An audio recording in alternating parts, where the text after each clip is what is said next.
What up, friends? It's a tragedy, and today we're going to be reviewing Xiu Xiu's latest album. Oh no. This is the 12th album overall by the experimental pop and rock band Xiu Xiu. They're kind of the underground's darling at this point, and they've been releasing forward-thinking musical projects ever since 2002. This newest project is probably one of the band's more accessible albums, I think. The emphasis on features can be kind of daunting, however, I do think they managed to strike a balance where all of the features add up to create something that is foreboding, but not off-putting. Sad Mezcalita is a great and somber opener for the record. It has a dark and foreboding vibe to it, but in a way that's delicate and vulnerable. Jamie and Sharon Van Etten's vocals pair very nicely together, and the sort of swelling synths create a really nice, almost silent apocalypse of sorts that sets the tone for the album going forward. The fact that it's so melancholic, isolated, and raw also kind of sets it apart from their more produced and experimental tracks that they're known for,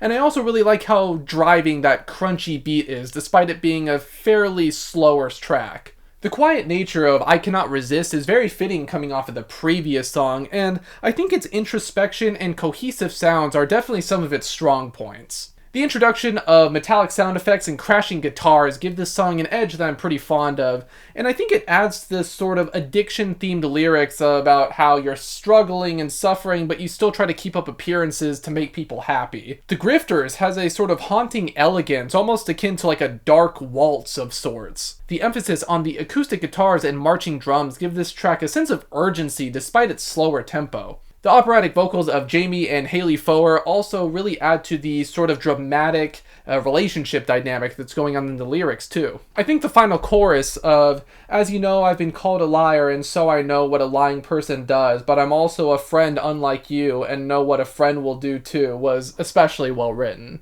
Rumpus Room is probably the next standout track for me, and it's probably one of the weirdest ones, even for this record. It has an odd sort of dance beat to create a mood that's really hard to describe. It almost feels like you're having an anxiety attack at the club, but I gotta say it's pretty catchy. The in and out of the beat, guitars, and sound effects, alongside the very quirky lyrics, really nail this manic attitude that also has a hint of dark fun too. Fuzz Gong Fight is one of the more spoken word-oriented tracks on here, yet it's a uniquely ominous one as well. Angela Saw, who is one of the main members of the band, provides the main verses, alongside creating a very unsettling atmosphere until Jamie comes in to a very elegant and hauntingly beautiful chorus. When all those instruments crash into that droning chorus as well, like, it's a feeling, man. This is probably one of the best tracks on here. It's so, like, strangely elegant.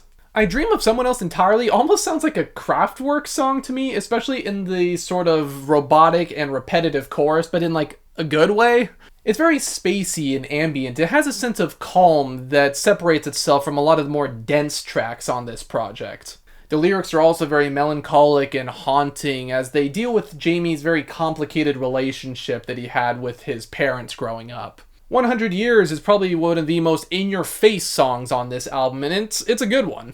It's a cover of the song by The Cure, however, they put their own spin on it in true Xiu Xiu fashion. Jamie's main vocals are exasperated and dynamic, and Chelsea Wolfe's background vocals add some power to the very end-of-the-world lyrical angle. There's these industrial-sounding drums and guitars wailing away in the background like this is a cover done right. A Classic Screw is one of the weaker moments on the project, I think. It feels a bit like they're taking their ambient sound a bit too far. The beat on it is a bit hollow and uninteresting, and I feel like it just kind of meanders around with nothing that really stands out or sets it apart from anything else. It really feels like an interlude that was stretched out to be 3 minutes, which honestly isn't the greatest feeling to have. The next track, It Bothers Me All the Time, unfortunately, is another one of the weaker moments for me. It starts out okay, however, I can't get over the obnoxious sounding synth or sample or whatever that comes in right before the halfway mark of the song. Now, I'm fine with some noise, don't get me wrong, but it really just doesn't add anything to the track, I find, and it just doesn't sound that great. The song is a bit bland instrumentally, however, having that come crashing in isn't exactly the best shakeup that they could have done. I also think that the very muted vocals don't really fit how the song kind of swells at certain points either. However, I will say that Saint Dymphna is a pretty engaging track. It feels almost more like a modern timber timbre song than a Xiu Xiu one, weirdly enough. I'm really digging that repetitive, droning beat alongside that curtain of guitar, and Jamie's vocals kind of soar to some pretty engaging heights at points. Having Twin Shadow was also a great idea, adding some more somber elegance to create a pretty mesmerizing effect. It almost feels like Jamie has a whole backing choir, even though it's just the two of them on this track. The lyrics are also oddly hopeful in a sort of dark way, adding to the ethereal beauty of the song. This is also one of the best tracks on the album for sure. One last track that I wanted to talk about was A Bottle of Rum, another one of those odd, upbeat sounding songs, but it ends up working out really well. It almost feels like a long-lost shoegaze song, with Liz Harris's vocals soaring over this very wistful sounding instrumental. It's probably one of the lightest sounding instrumentals by Xiu Xiu that I've ever heard, actually. Slick and cool guitars, driving beats and bells, and some powerful vocals. Like, this is how you end a project. It has an aesthetic sort of akin to like chilling on a misty beach, letting your worries melt away because you finally found a reprieve or something like that.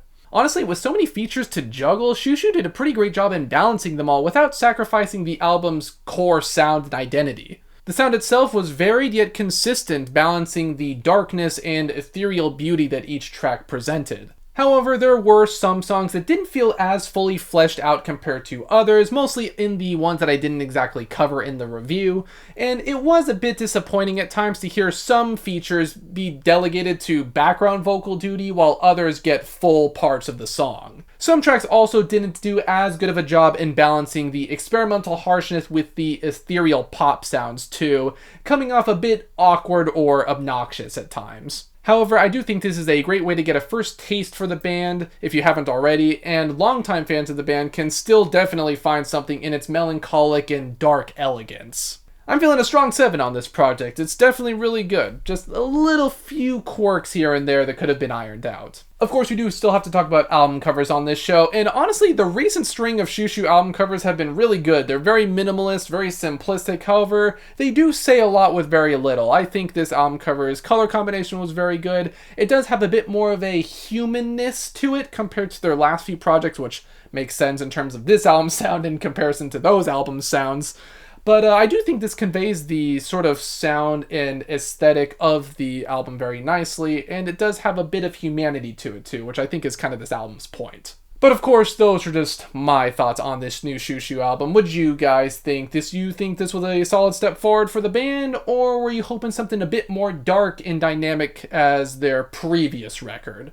Let me know. Be sure to like, comment, subscribe, ring the bell if you are not a tragedy, and until the next one.